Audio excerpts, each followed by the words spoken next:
аз ҳама бозичае ки дар ҷаҳон бисёр ба фурӯш рафтааст, ин кубик Рубик аст, ки худи Рубик номи одами ихтироъ кардаи кубик аст. Кубик Рубик соли 1974 аз тарафи олими Венгрия Эрнио Рубик сохта шуд ва соли 1975 ба номи худаш патент кард, ки ин муаммои кубик олимро миллионер кард. Худи Рубик кубикро дар аввал ҷамъ карда наметавонист. Ба ӯ як моҳ лозим шуд, ки онро ҷамъ кунад. Математика исбот шудааст, шумораи ҳамаи ҳолатҳои гуногунии кубики Рубик ба 43 квинтиллион баробар аст. Кубики Рубик бозича барои кӯдакон нест, балки як муаммои мураккаб аст, ки онро танҳо бо формулаҳои махсус ҷамъ кардан мумкин аст.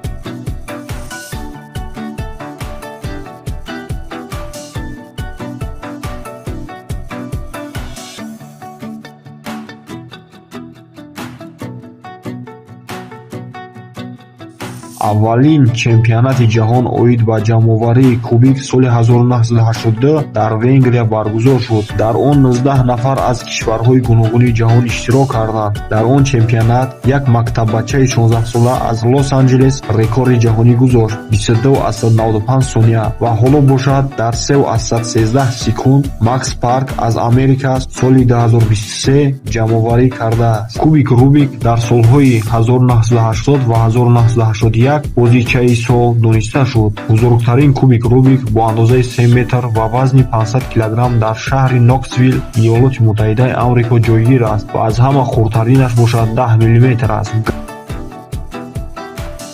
гаронтарин кубик Рубик $1.5 миллион арзиш дошт. Баъд кубик Рубик аз яку як сар кардагӣ мерава ҳамохи дигар ба ҳар намуд формаю финту шаклҳои аҷоиб.